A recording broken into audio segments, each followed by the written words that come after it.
Welcome to the Bakersfield City Council meeting. This television broadcast is brought to you by the local cable companies, the County of Kern, and the City of Bakersfield. You can watch the rebroadcast of this meeting Saturday at 7 p.m., Sunday at 10 a.m., and the following Wednesday at 7 p.m. You can download the agenda for this meeting at www.bakersfieldcity.us. Presiding over this evening's meeting, the Honorable Mayor Karen K. Go. Good evening. It's my pleasure to call to order the 5:15 regular City Council meeting of August 31st, 2022. Thank you all for engaging, and we're glad to have you here. Madam Clerk, please call the roll. Mayor Go. Here. Vice Mayor Weir. Councilmember Arias. Here. Councilmember Gonzalez. Here. Councilmember Smith. I'm here. Councilmember Freeman.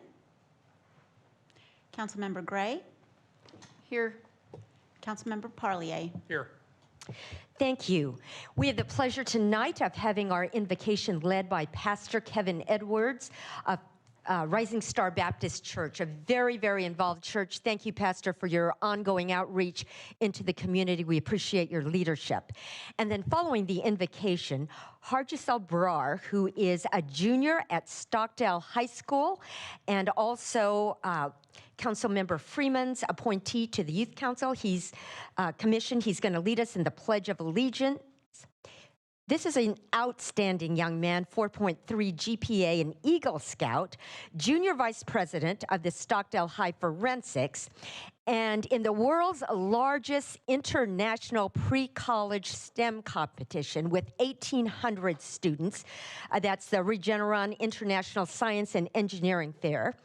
He was a finalist. He also was a gold medalist in the International High School Competition Genius Olympiad and placed as a gold medalist in the top 10%. We're talking about internationally for his design of a 3D printed energy efficient ventilator, which he designed to negate future ventilator shortages, which we experienced during COVID. Next step will be world peace. I think I'm going to bring you on to do homelessness, Harjisal, but thank you so much for your outstanding efforts, and joining him this evening is Mrs. Barr. We're so happy to have you there too. Pastor, would you please lead, and let's all stand. Let us pray.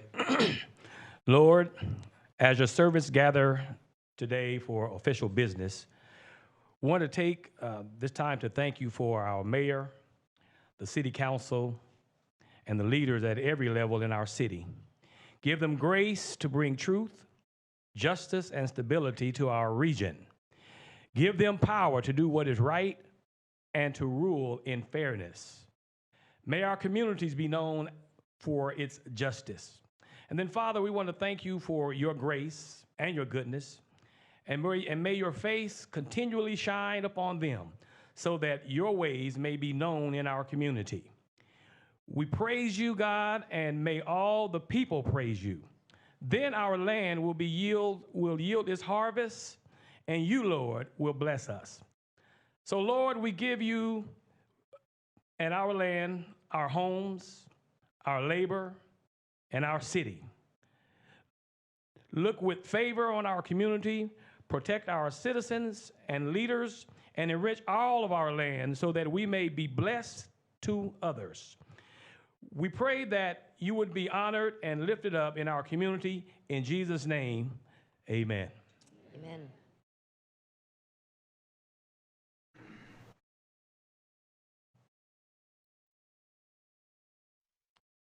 Salute, pledge. I pledge allegiance to the flag of the United States of America and to the republic for which it stands, one nation, under God, indivisible, with liberty and justice for all. Thank you, and you may be seated. Thank you, Harjisal, and Pastor, thank you very much. If you want to hear some good singing and some good preaching, visit Rising Star Baptist Church. They also have some good dancing over there with their praise dancers. Here are a few guidelines to help our meeting run smoothly. We request that you turn off your phones. Please be courteous in the use of cameras and videos. For safety reasons and as a courtesy to others, no signs are allowed in the council chambers or in the lobby. Applause is allowed during the presentations portion of the meeting, but not during other portions of the meeting. Everyone in attendance is expected to adhere to the rules of decorum established by resolution of the City Council. Failure to abide by the city's rules of decorum, including any disruptive behavior that interferes with our ability to have an orderly and efficient meeting, prevents the City Council from conducting the business of the city. Consider this a first warning to everyone in attendance that conduct that disrupts the meeting may result in expulsion and/or the chambers being cleared. Behavior that disrupts the meeting includes repetitive statements, going off topic, shouting, outbursts from the audience, and surpassing the 2-minute time limit. Madam Clerk, next item, please. Presentations item 4A, proclamation to Priscilla Russell and the Bakersfield Childhood Cancer Community declaring Childhood Cancer Awareness Month in Bakersfield during September 2022.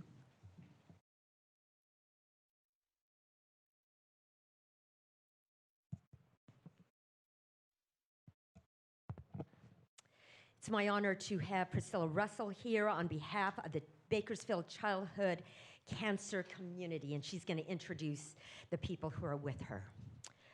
47 children are diagnosed with cancer each day in the United States. In 2022, an estimated over 10,000 children and about 5,500 adolescents will be diagnosed with cancer.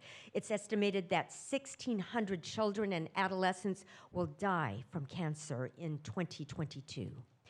This is a disease that affects all people from all walks of life. It's important that we as a community continue to bring awareness to our community. And today, it's my honor to read this proclamation. Whereas cancer knows no boundaries, afflicting all ethnic and socioeconomic groups, and whereas increased awareness and research will help educate the public on early diagnosis and provide readily accessible clinical care to patients in need, and whereas dedicated health professionals, agencies, and organizations have made it their mission to help children with cancer and provide educational, emotional, and financial support to their families, and whereas all children deserve the chance to dream big, discover new interests, and live to their absolute potential while fighting this disease. Now, therefore, I, Karen Go, Mayor of the City of Bakersfield, do hereby proclaim September 2022 as Childhood Cancer Awareness Month in our city and urge all residents to join our city in reaffirming our commitment to fighting childhood cancer. It is my honor to present this to Priscilla Russell.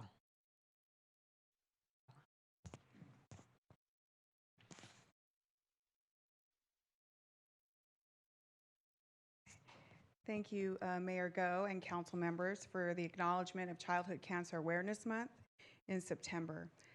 Psalms 127:3 says, the Passion Translation says, "Children are God's love gift. They are heaven's generous reward." I know as a parent of a young adult and a couple of teenage boys, I have moments where I feel like they are not heaven's generous reward. Those moments become amplified in my mind when I see the expression of one's face as I request that they clean their room, or else I will have an additional cell phone in my possession. It is at that point that I look up to heaven and I say, God, really? It was April 18th, 2014, a day I will never forget, that turned our world upside down. My children were babies at the time, 4, 6, and 14. Little did they know that I was in for the fight of my life. I was diagnosed with breast cancer and underwent surgery and severe treatments. I am still feeling the ramification of those treatments today. I thank God, however, that I'm able to stand before you and complain about the effects of my treatments. I call myself blessed because of the legacy of women before me that raised awareness for breast cancer. Unfortunately, our children do not have the same advantage. According to the National Pediatric Cancer Foundation, each day, 43 kids in the United States are expected to be diagnosed with cancer. That's approximately 1 out of 285 kids in the United States. And this is before their 20th birthday. Let's put this into perspective. This number equates to 1 student per each elementary school at minimum in Bakersfield. Think about the number of schools that we have in Bakersfield and the number of students we have there and the impact it's taken. I realize, of course, that we are a society of individuals that don't think of such things as childhood cancer until it becomes a reality to us. If I were to be completely honest, I myself was not fully involved in cancer awareness of any sort. Lost my place. Where is that?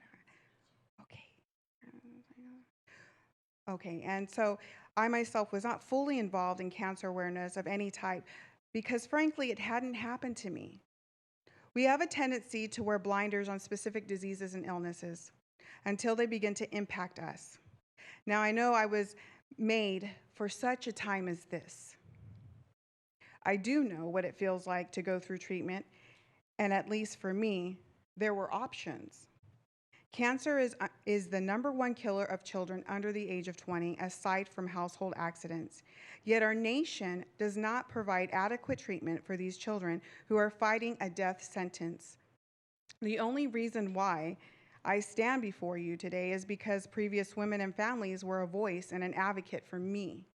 Therefore, due to my passion for children and childhood cancer, I feel it imperative to raise awareness within our community in hopes that it will venture outside the city lines. The way we can do that is, as of right now, is to talk about it. Talk about childhood cancer. So you see, when I look up to the heavens saying, "Oh, really, God?" When my youngest is rolling his eyes at me, I still have to take a moment and think of those parents who just wish they could see and feel the attitude of their teenage child who was lost to the battle of cancer. I hope that you can join me for the month of September and wear gold. Please let it be known that September is Childhood Cancer Awareness Month. You will now hear from Gigi, the warrior who fought the fight and is now a survivor.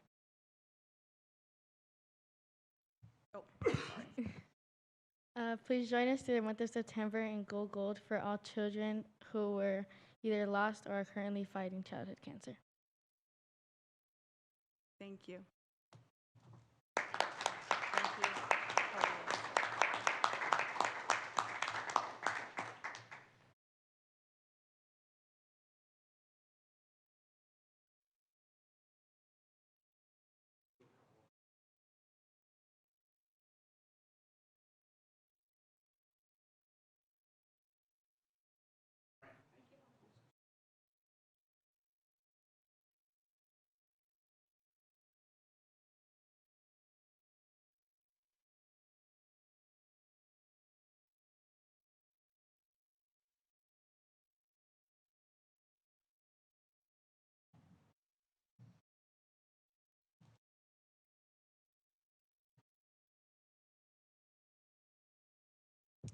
Those statistics are sobering. Let's unite in our effort to raise awareness.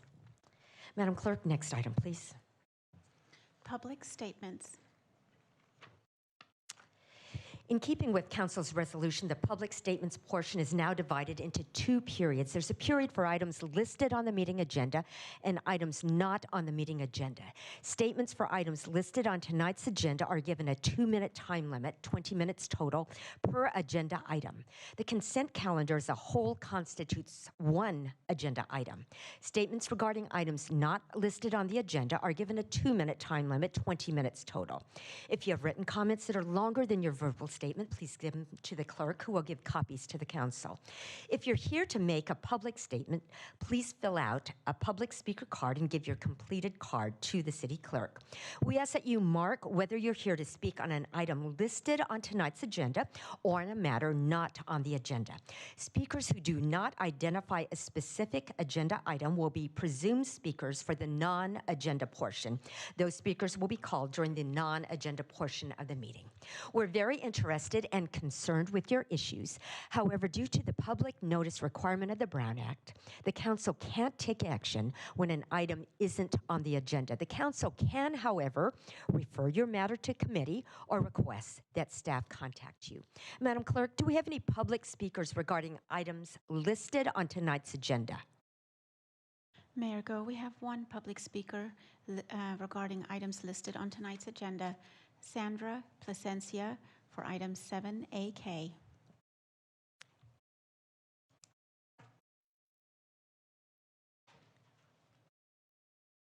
Welcome, Ms. Plasencia. Hi. Might raise the mic just a little.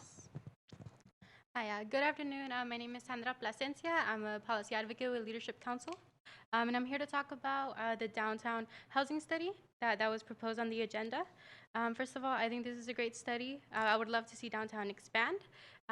But there is a couple of concerns that we would like to raise. According to the Bakersfield housing study, that was made about in December, 14% of the city's total households and 11% of the city's total families are estimated to live within poverty. Between the last 20 years, rents have increased 43%, in accordance with 2% for actual salaries. So one of the things that was missing in the report was affordable housing. The letter by Econ Northwest states that there will be 7 tasks taken into consideration to determine the scope of work. It is going to talk about the affordable housing strategy that the city is passing, but we do believe that more should be done with affordable housing. According to the latest APR data from 2021, only around 4.5% of affordable or very low income or low income housing has been built, and since 2015, in accordance with 95% being above moderate. So there is a dire need for affordable housing here in Bakersfield. We would also like the city to explore into displacement avoidance. A lot of that area, 74%, is under the poverty limit, and 96% of the folks that live in the downtown area are cost burdened when it comes to housing. And then we would also like for affirmatively furthering fair housing, for y'all to look into that as well. So thank you so much for your time. Thank you, Ms. Plasencia. Madam Clerk, are there any other speakers for this section? Mayor Go, there are no other speakers for agenda items. Thank you. And now, do we have any public speakers regarding items not on the agenda? Mayor Go, we have 5 public speakers regarding items not on tonight's agenda. The first public speaker is Sandra Plasencia.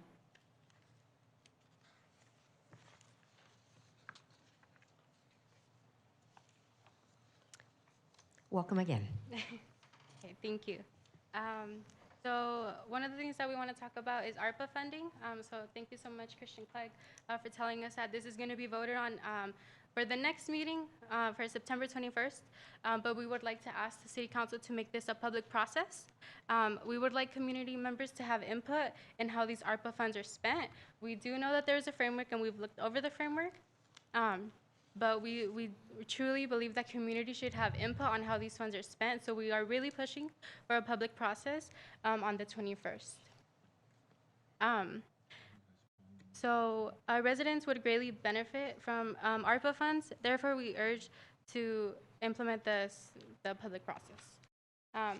And also because these are community-funded programs based on the COVID relief, there's a couple of things based on the framework that we believe should be implemented.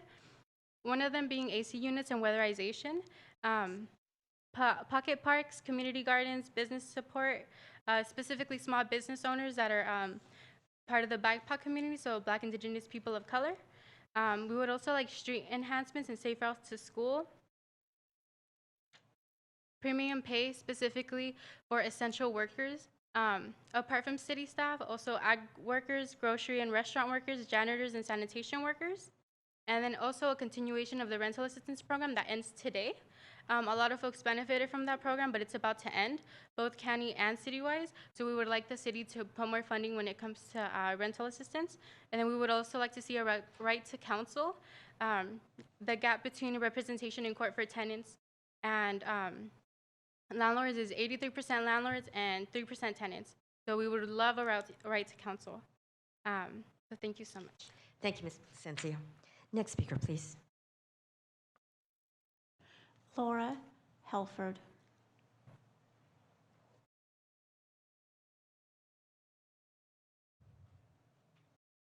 Welcome, Ms. Halford.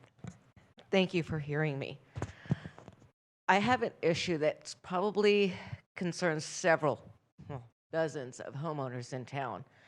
The city has allowed a company to come in and bore under our streets to install fiber optic cabling.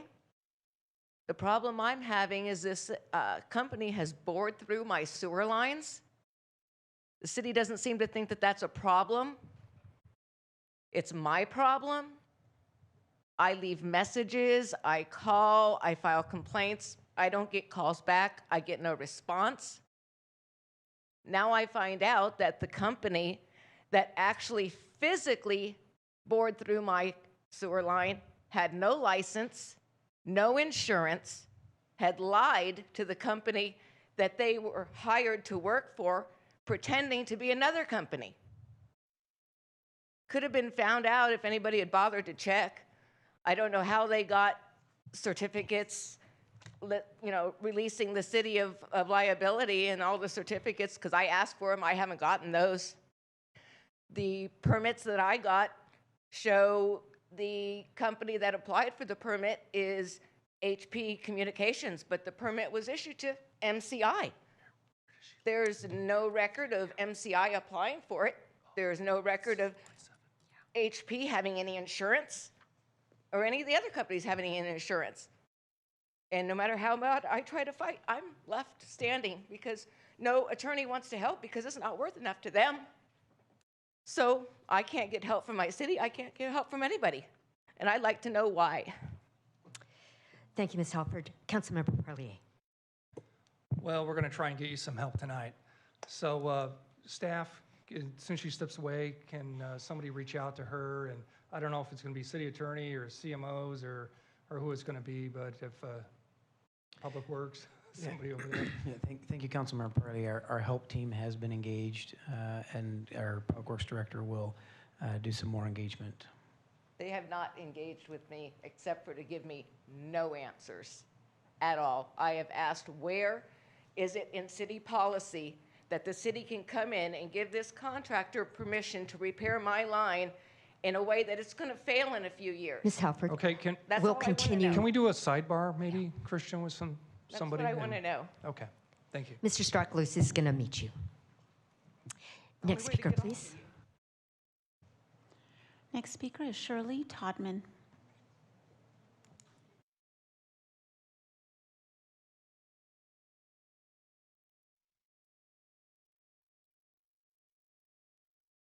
Welcome, Ms. Todman. Good evening, Mayor Go and the City Council of Bakersfield. My name is Shirley Todman McNeese. Can you raise the mic a little? Oh, I'm please? sorry. My name is Shirley Todman McNeese. I am the union representative for the Rehabilitation Center of Bakersfield at 2211 Mount Vernon Avenue. We are in the process of renegotiating the union contract at the Rehab Center of Bakersfield. We are in the fight of our lives in that specific facility. These workers are understaffed, they are underpaid, they are overworked and underappreciated. We are asking for your support in our union contract fight. We're also asking if we could meet with the mayor and also the ward person for 2211 Mount Vernon Avenue. I tried my best to go online and figure it out. I couldn't, so I don't know exactly who is the city council person for that area, but we would like to have a sit-down meeting to discuss the issues that we have. at the Rehabilitation Center of Bakersfield. These workers have been working in the facility some as many as 30-plus years, and they are severely underappreciated and treated with disrespect. And we're asking for your support. We're asking for the support of the community as well as the City Council to help our workers to be treated with some kind of dignity and some kind of respect. And all they are asking is for a union contract that includes livable wages, dignity, respect, and benefits that are affordable. Thank you very much for your time. Thank you. Councilmember Weir? Vice Mayor. Thank you. I don't know for sure, but that may be in my ward. It is in my ward. Okay. I'm Ken Weir, and if you will leave your information, your contact information with city staff, I'll be glad to get in contact with you and see what we can do. Thank you very much. You're welcome. Thank you. Next speaker, please. Renee A. Woolfolk. Hi, good Welcome. evening. My name is Renee Woolfolk. I am an employee of the Rehabilitation Center of Bakersfield. I have been employed there 35 years as of September 8, 2022. I am just here to say that we would like better wages, and I really agree with our steward, Shirley. Forgive me, I'm a little nervous. That's okay. Shirley, with her presentation. I wholly, surely agree. Thank you. Thank you, Ms. Woolfolk. Next speaker, please. Carla Villa. Welcome, Ms. Villa. Thank you. Good afternoon, guys. My name is Carla Villa. I am also an employee at the Rehabilitation Center of Bakersfield. I've been working there for 4 years, and I stand and agree with my coworkers. Hopefully, you guys can help us out with our new contract and showing them what is right, what we deserve as healthcare workers, especially through these crazy times. So thank you. Thank you. Thank you for being here, and our Vice Mayor and staff will follow up. Thank you. Next speaker, please. That was our final speaker, Mayor. Thank you. Councilmember Gonzalez. Thank you, Mayor. I just wanted to make a comment in response to public speaker Ms. Placencia, who made a comment earlier regarding ARPA funds, and ask City Manager Clegg if in a future meeting, as we talk about the various different funding priorities for ARPA, that we also include data related to all of the outreach efforts we've done in various different projects and programs that are related to our ARPA funding plan. For example, our Transformative Climate Communities work had a lot of independent utility in the sense that we communicated clearly to various different stakeholders and community members that we were interested in hearing feedback on funding priorities for ARPA as well. Similarly, we've engaged the East Bakersfield, Niles, and Monterey neighborhood with an incredibly well-attended neighborhood meeting at the Boys and Girls Club just a few months ago. We were able to listen in and hear their priorities as well related to East Bakersfield. And I know those ARPA dollars will be utilized for that particular project. So I think there are some other examples as well where we've engaged community members. And so I'd like us to kind of use that as a baseline, and certainly we want to continue to engage community members, have more of a community conversation, but also want to be very clear that this isn't just a plan that was developed here on the dais and in isolation. That in fact we are, and we have been communicating with lots and lots of different stakeholders and engaging community members throughout this whole process. And so want to make sure that we're able to have all of those data points in place as we prepare to take the next step with ARPA. Thank you. Thank you, Councilmember Gonzalez. Madam Clerk, next item, please. Appointments item 6A. There are 2 vacancies for Bakersfield Youth Commission regular and alternate member due to resignations in Ward 3. Terms to expire on July 31st, 2024. Applications for appointment have been received from Sarah Simpson, Peter Hayden Para, Sarah Celine Purcell. Thank you. These appointments are by ward, therefore no ballots are needed. I'm going to call on Vice Mayor Weir for the Ward 3 nomination of the alternate youth commissioner member and the regular youth commissioner member. Thank you, Mayor. I'm proud and pleased to announce the alternate and the regular. The regular youth commissioner will be Sarah Simpson. She goes to Highland High School. She's in 11th grade, 4.0 GPA. She'd like to see the topic of inclusion of kids with disabilities. Her activities include club activities, theater rehearsals for school plays, dance classes, and performance outside of the school. She has a 4.0 graded point average, and I would like to nominate her. And do you want to do your alternate? And the alternate, we have a pair of Sarahs tonight, is Sarah Purcell. She's Bakersfield Christian High School, 10th grade, 3.75 GPA. Sarah really did strike a tone with me because my oldest daughter used to raise eggs and take them to the farmer's market, and she actually ended up running the farmer's market. So Sarah has worked at almost every farmer's market in town for over a year. She wants to be a youth commissioner because I want to contribute to this amazing community. Her main commitment is, and I can guarantee it is a commitment, I care for 700 chickens, prepare their eggs for sale, and work farmers markets and pop-ups during the week. She goes to Canyon Hills Church, and I wish her all the best. Thank you. Do we have a motion? I make a motion for both of them. You have a motion. Please cast your votes.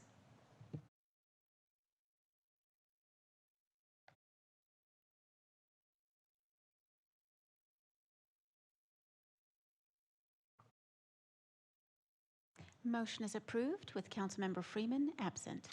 Thank you. We're so privileged to have the quality of candidates that we do. I was reading all those applications, and they're amazing people. Congratulations, Sarah and Sarah. Next item, please. Consent calendar items 7A through 7AV for approval. A staff memorandum for item 7C, identifying the location of the zone change as in Ward 1. When the application was initially submitted and processed, the site was in Ward 7. An additional memorandum was provided for item 7O, correcting the resolution and agenda title to reflect the revised not to exceed amounts for W.M. Lyles to $474,000 and Rain for Rent to $376,000. An additional memorandum was provided for item 7W, transmitting the signed agreement. And the final staff memorandum was provided for item 7AP, correcting the agreement number. Thank you. Vice Mayor. Thank you. I have asked the council if they had anything to pull, and a couple did, so I move approval of items 7A through 7AV with the exception of item N, item W, item AF, and item AU. You have a motion. Please cast your votes. And, there's one more conflict. Councilmember Gonzalez. Thank you, Mayor. I just briefly wanted to make a comment in tonight's consent agenda calendar is item AS. I just wanted to give kudos to staff who worked very hard with neighborhood residents in Westchester and myself, and in order to construct cul-de-sac walls on the south side of 24th Street. We've been working on this project for the last 3 years, and I'm very, very excited to see this come to fruition finally tonight. Also, item AT on tonight's consent calendar is the EOA agreement. excuse me, that's incorrect. I don't have that item, but there are two EOAs on the calendar tonight. Number one is related to a demolition of a burned out property on Baker Street. This is going to be a huge step forward in cleaning up the Baker Street corridor in our revitalization efforts in a disadvantaged neighborhood. And then number two is wonderful addition to Eastchester, the expansion of the Gentleman, which is a great downtown asset. I'm looking forward to seeing them open up, and there's an EOA tonight to help them out, and I couldn't be happier that the city is able to support. So thank you.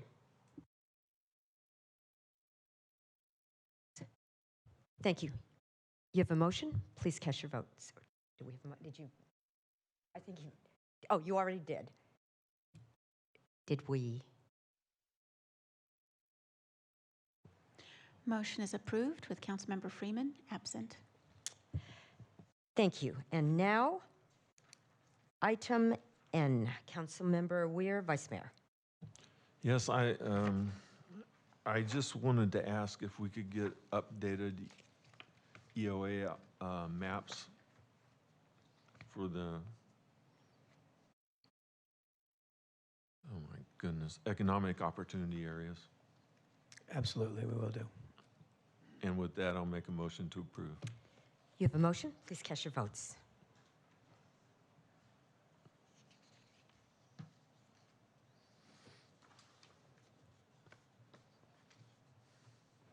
Motion is approved with Councilmember Freeman absent. Thank you. And now, item W. Councilmember Weir, Vice Mayor. Thank you. Christian, you know, we're hiring a new consultant to handle bargaining and various issues that have to do with employees, and we're going to be spending a lot more money that we have spent in the past, so maybe you could give us an idea of what this entails and the duties they will perform, and that information. Yeah, thank you, Vice Mayor. It's a great question. For some context, it's been more than 30 years since we've competitively bid out the work of our labor negotiator, and we are thankful for the services of our partner who served us those many years. As the labor climate continues to become more and more complicated in the state of California, we were looking for our services to expand to include not just labor relations and labor negotiations, but we were looking for a firm that could bring a deeper bench that could help us look at labor law, follow legislation related to labor negotiations and labor management control of local governments, to be able to advise us on advocacy strategies related to that legislation, also to help us interpret, again, the increasingly complex code language related to labor relations and understanding the rules and regulations that we're subject to, and then ultimately also bring forward some new ideas and strategies to help us in the labor negotiations that we do. Our labor costs are the single highest cost of operations in the city. Our pension costs are continuing to be a challenge, and looked again for a firm that would bring a variety of ideas and a deep bench to help us have some more tips and options in working with our partners to make sure that we are taking good care of our employees, but doing it in a way that may not harm us with some of these new regulations from CalPERS and the like. So this team brings us that depth that we were looking for to address labor relations more strategically, but also just to be at our best in this complex environment. Well, I appreciate that, and I'm happy that we've made a change. So with that, I will move approval of that item. You have a motion. Please cast your votes.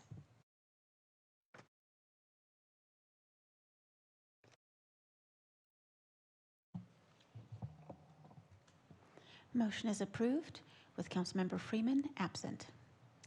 Thank you. And now, item AF. Councilmember Gray. Yes, thank you, Mayor. You know, all of us in this room will agree that public safety is the most important thing that people are thinking about today in the city, and we want to make sure that we continually promote that, and that has to be funded to do so. But there's a couple of things on our consent calendar tonight that we're voting on that I'm very excited about, and I'm very committed to getting the word out in the public continually of what the city is doing in regards to public safety. So I know that Christian could explain this better than I, and so I'm going to ask him to explain to the public how we are working together with Bakersfield PD and Kern Behavioral Health and Recovery Services to reduce the number of non-emergency calls, which is thrilling to me when our backlog is high at any given time, and work together with the Kern Behavioral Health in the field too. I think this is something that needs to come to the public's attention. Thank you, Councilmember Gray and Mayor and Council. It is a good note to highlight, so appreciate the opportunity. As reported in our budget workshops, we did a pilot last year to have one behavioral health specialist in our 911 dispatch center. And during that pilot timeframe, while they were on shift, they were able to divert 66% of the calls that they fielded were able to not be dispatched out to patrol. They were able to be addressed in some other manner. With those kind of results, we said it makes a lot of sense fiscally to expand that program so that we have somebody on shift on all of our shifts 24/7. And so that's what this contract and this budgeted amount represents. I think that this is really indicative of creativity and innovation in policing. It's about allocating our limited resources to where they're best suited. I think it's also about being more responsive and handling calls where they are appropriate and with care as we can. And so it's fiscally prudent, but it's also a good, creative, innovative approach to just doing better policing and taking care of our community. Absolutely. And is that now 24 hours since we've increased the team? Yes, thank you. So 24/7, all of our shifts, we'll be able to have somebody on the phones. And then I failed to mention the second piece. So we also have officers that have been assigned to be paired side by side with behavioral health specialists in the field. These are called our co-response teams. We actually now have 4 co-response teams. We started with 2. We've now expanded to 4 teams. And what they're doing is responding to those individuals who it's evident that there's a behavioral health or mental health need. And rather than just trying to address it strictly from a law enforcement perspective, we're able to partner law enforcement and behavioral health. We address, the safety concern, the law and order concern, but get those individuals the care that they need. And often our officers they're well trained. They've had to be well trained in the area of mental health, but they're hard pressed to address some of those most challenging clients in ways that are best suited to them. And with our behavioral health specialists side by side with them, they're able to meet the needs of that individual in the moment, but also have a streamlined access into the mental health and behavioral health resources at the county to make sure these individuals get where they need to go. I would say, for the benefit of the public, these are often individuals who we might see experiencing homelessness or substance abuse challenges, and I think fairly evident to our community. These are important individuals to make sure we provide that level of service to address the challenges that are impacting quality of life for our community. And from what I understand, this is shortening the time frame that the officer is having to spend with these individuals. And also, I know so many times I've seen where there's 2 or 3 officers for dealing with one person, one situation. Now we've multiplied our resources again, which is so important. Correct. This is a big time savings, both for us and for behavioral health. And I would also reflect that one of these teams is actually assigned to individuals that regularly call 911, but then are later to be discovered it's not a real issue, to put that diplomatically. And so they reach out proactively to some of these individuals that are frequent callers to stay ahead of that instead of tying up our 911 centers, and it helps to reduce the call waiting times for folks who have real emergencies. Yes, great. That's wonderful news. It's a great investment, I think, that we're making there. Oh, I want to make a motion to approve AF. You have a motion. Please cast your votes.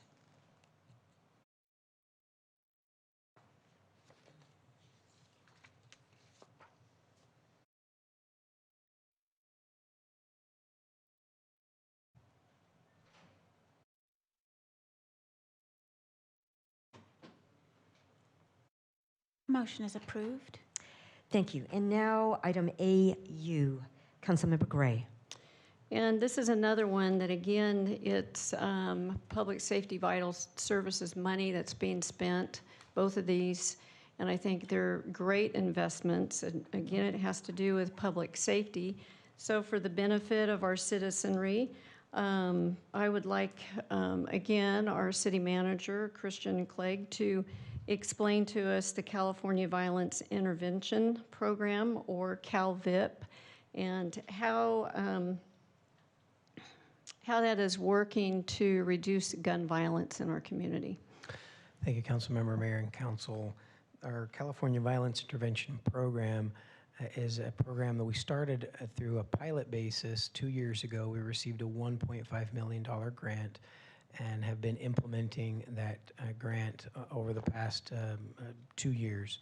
What's on your agenda tonight is actually a $3 million grant. We received a second grant now to help us expand our program efforts and continue them for a longer time period. During this pilot phase, we've seen some good results. What this program does is it focuses on gang or group gun violence, and this is a type of violence that can be fairly predictive. Often when groups are in conflict, they're using gun violence against one another. And so there are proven methods that have been used in many other communities for intervening and slowing down or stopping those conflicts and that violence. And we follow very closely data. We collect data and every week we're looking at this data and we share that amongst our law enforcement partners. And then we've also contracted with outreach partners. And so each week there's a specific enforcement plan that's built based on the data that we're seeing. And also each week we're asking our outreach partners to reach out to those individuals who may be victims of gun violence and helping them step away from that lifestyle. I mentioned the data because it's a very small percentage of any community is responsible for a high percentage of the gun violence. And by focusing on this small number for a city of 400,000 people, it could be as few as 1 to 200 individuals are responsible for more than half of gun violence in our community. And by taking, again, our limited resources, but really focusing them and being smart, this is smart and data-informed policing, we're able to have enforcement plans that are targeted. But also at the same time, we're able to work with our outreach partners to stay ahead of things and to offer pathways out of those lifestyles to have better results. So over our last 8 months of this year to date, we have seen a 30% reduction in homicides and a 50% reduction in gang-related shootings. And I do attribute much of that to the efforts of both law enforcement and our community partners focusing on that issue. Well, again, that's great news for our community, and I think these are the things that we need to be talking about more so that people understand that we are a very active city and we are addressing the issues that they're seeing. But to hear that we have a 50% reduction, that's amazing. So anyway, good job. So with that, I'll make a motion to approve AU. You have a motion. Please cast your votes.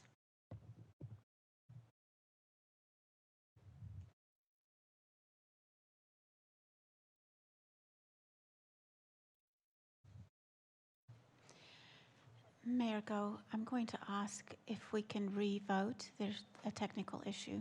Let's go ahead and revote, please.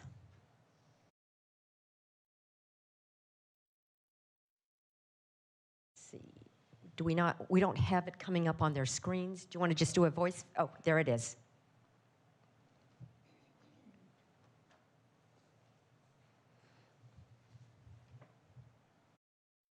Motion is approved with Councilmember Freeman absent. Thank you. In addition to the $3 million that was awarded to the city of Bakersfield, Garden Pathways also received more than $2 million to collaborate with the city and with Kern Medical in hospital intervention. So everybody's working together. We're really pleased with that and just grateful for all the money that's been brought into our community to allow us to work together on this initiative. Friends in the back row from Pastor Harry Markeen's church, I think you were waiting for your item. When we did the consent calendar, everything was already voted on together and everything was approved, in case you were just waiting for that and not understanding the process. Thank you so much for being here. Next item, please. New business item 12A, League of California Cities Annual Conference, appointment of voting delegates and city position on the proposed amendments to the Cal Cities bylaws. Thank you. City Manager.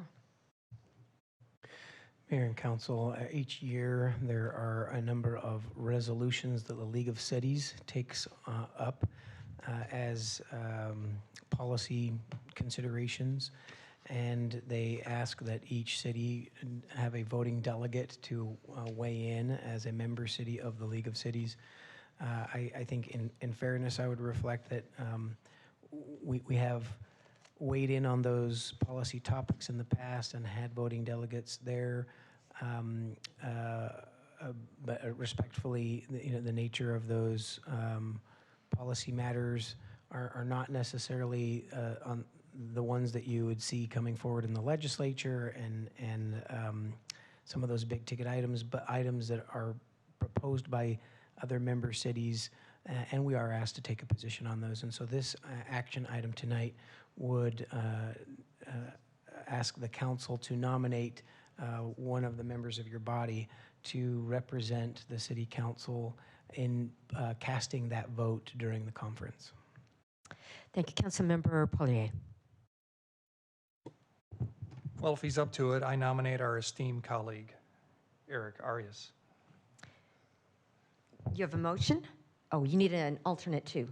Oh, Councilmember Arias, you will have to stay to the very end. Are you ready to do that? God willing. Okay. You have a motion? Please cast your votes.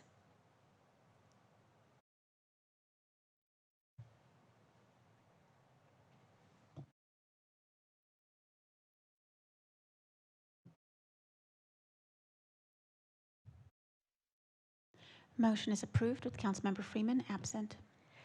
Thank you. And now, next item, please. Council and Mayor statements. Okay, I think you need an alternate. You need an alternate.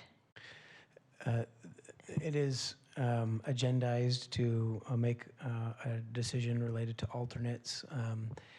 And while not required by the league, it is good practice to have an alternate designated.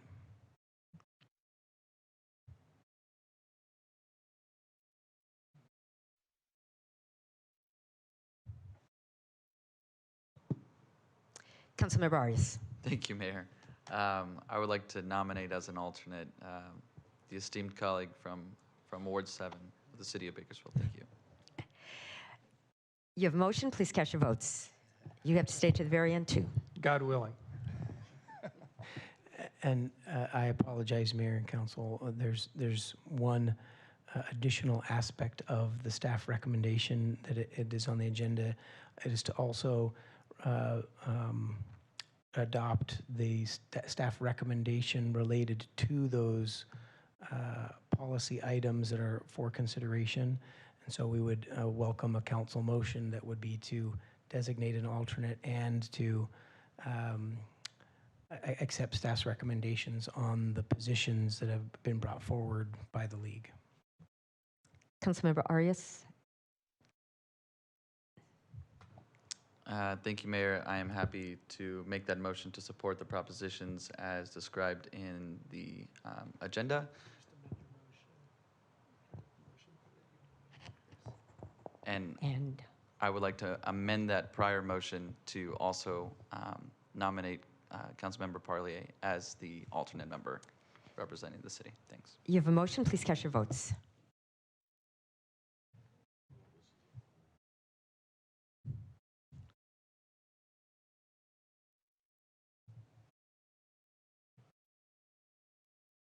Motion is approved with Councilmember Freeman absent. Next item, please. Council and mayor statements. Councilmember Gonzalez. Thank you, Mayor. I have a few referrals tonight, so please bear with me. Number one, first and foremost, I've been on a public crusade to combat many of our chronic nuisance properties and vacant commercial properties in Ward 2 for the last several years. We have recently, the city has recently acquired a property adjacent to Dr. Martin Luther King Jr. Park that was once owned by the county. This building is currently vacant, and it's becoming a chronic nuisance for the neighborhood. I understand that city staff and my colleague, or my esteemed colleague rather, Eric Arias, attended a tour and a visit today of the building, and it has been, it is deteriorating very quickly. It has received a number of unwelcomed visitors over the last few months, and so I'd like to make a referral tonight that we begin work to develop a plan to demolish the structure and clear the site for a future use that is integrated with our park master plan for Dr. Martin Luther King Park. And then that plan also include some proactive outreach to the neighborhood. I was pleased to talk with Mr. Anthony today. He's already done a lot of proactive work in reaching out to key stakeholders. So I think everyone understands the problem and understands the necessity of making sure that we clear this site and making sure that it is a place that's safe and healthy for the entire community. Number two, it's not a referral, it's just a public comment. Just want to, again, congratulate the mayor and the Big City Mayors Group for the passage of Care Court, and I'm looking forward to seeing that implemented in our region. I will remind City Manager Clegg that I had made a referral in past meetings regarding the implementation, that we really be very proactive and see ways in which we can actually implement Care Court sooner than later in our region. According to my understanding, by law, we will have until the end of 2024 to implement a Care Court, but that is far way too long. And so I would like us to see how we can expedite the process in this region, which I understand means coordination with the county, but as the largest city in the county, I think we have a big stake in the process, and we ought to push. And then the other topic I'd like to address is related to downtown safety. I've had a conversation with a few key stakeholders from the Downtown Business Association who are continuously experiencing issues related to safety, crime, theft in their respective businesses in the downtown area. And I think there are a few items that we ought to take action on over the next few months in order to really strengthen our response for the downtown businesses who are really the heart of the city. Number one, I'd like us to explore the implementation of an impact team that's dedicated to downtown Bakersfield, and that we develop a plan of action to implement that at the mid-year when we explore our mid-year budget. Number two, that we analyze and re-strategize how we are deploying our private security teams. Currently, we have a contract with private security companies. I'd like to see how that's working, compare that with private security that's currently contracted with the DBA, see how we're doing, see how we might be able to expand our own private security contracts so that we can provide additional security for the downtown area. I'd also like us to explore another go at the property-based improvement district. In my mind, this is one of the strongest strategies that downtowns have in order to enhance security that's paid for by the business owners. But it makes a lot of sense for communities to go this direction. And then three, I'd like to make a referral to the Homelessness Ad Hoc Committee, that they look at developing a strategy to enforce current ordinances that we already have on the books. Specifically, those ordinances that are geared towards preventing public defecation, indecent exposure, camping on private property, aggressive panhandling, impeding traffic, trespassing. It's really important, I believe, that that we begin to really looking at brass tacks, clear strategies of how to implement those ordinances, those laws that are already on our books. And then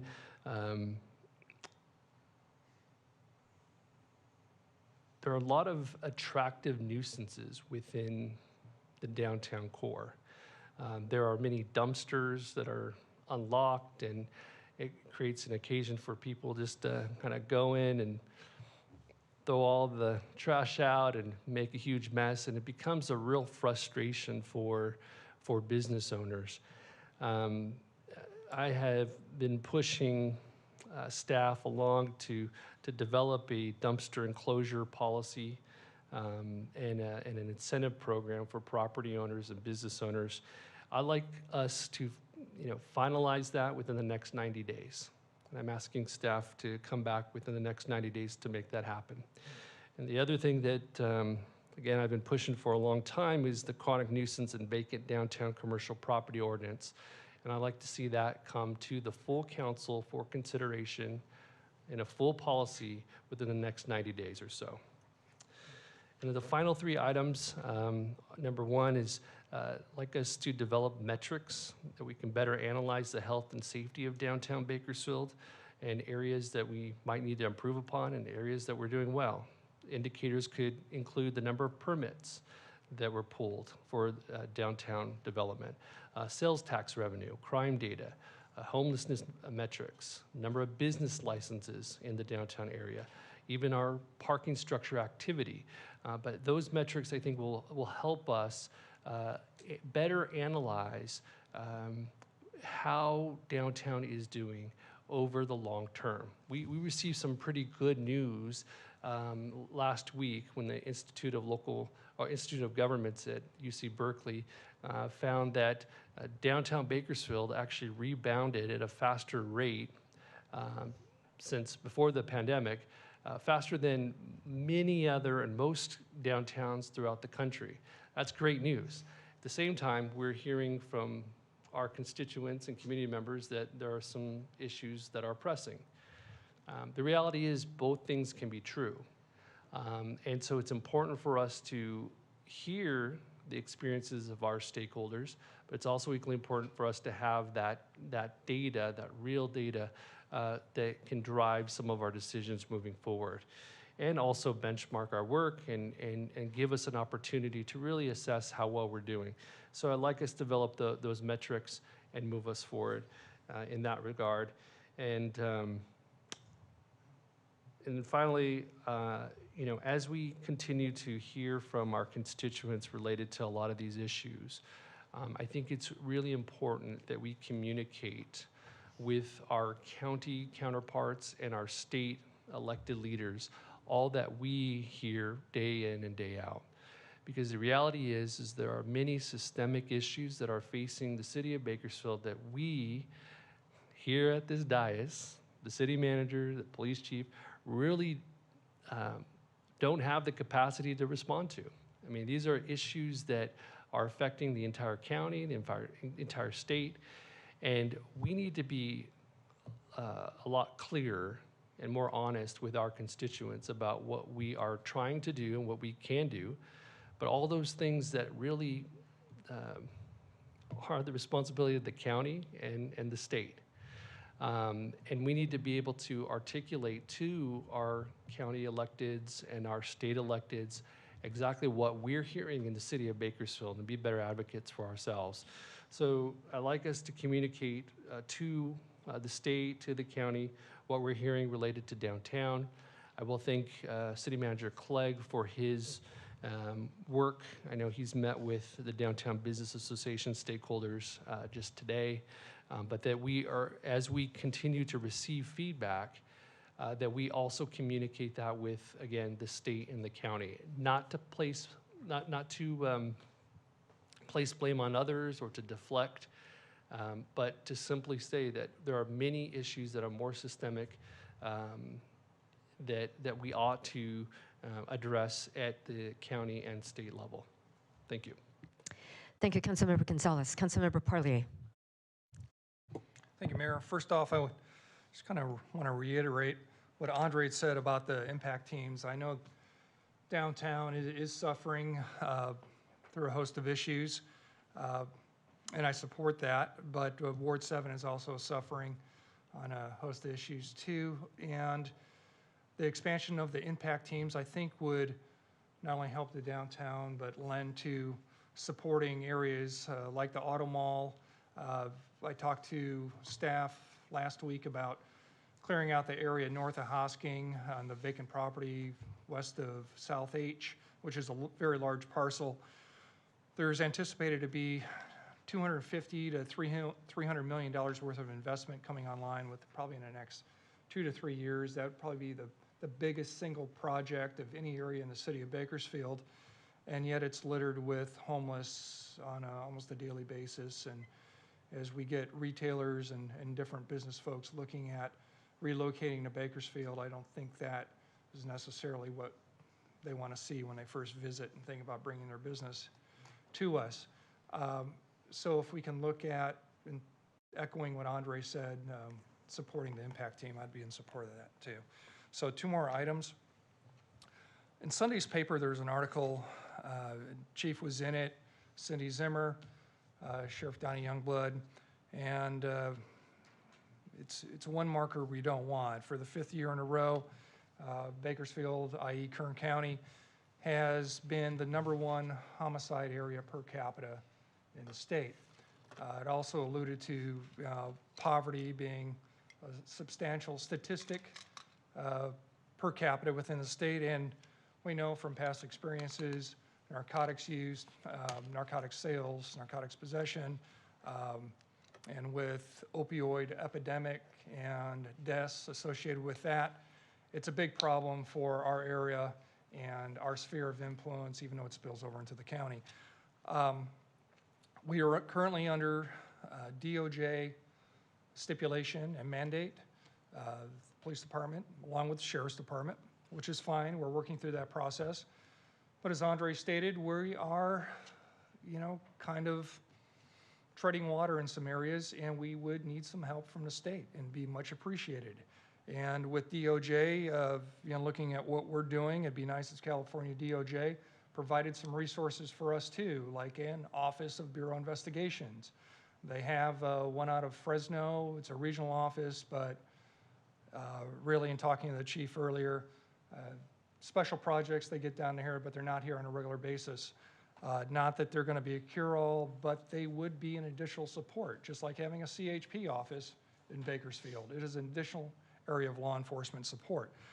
So I'm going to ask staff that maybe put together a little committee. We should have a letter signed by the entire council, probably supervisors, getting our state representatives together to have that conversation with them too, along with our lobbyists, to push in that direction and see what we can do. I know you had a meeting not that long ago, Christian and the mayor, with the Attorney General. This could be done tomorrow by act of the Attorney General, but they would need funding through the governor's office. So I think it's a two-prong approach there too. Whenever we have conversations with the governor's office, we push that direction for funding, and the AG for our own regional office, and they can draw the boundaries as far as those regional offices at their pleasure, as long as we have an office here in Bakersfield, Bureau of Investigations. Last item. So just looking at my phone and the temperatures for this week, we are 109 or 102 today, 109, 112 for a couple of days. And our firefighters, if you look at other cities, certain seasons, the firefighters wear professional t-shirts, they match their pants, and it's professional.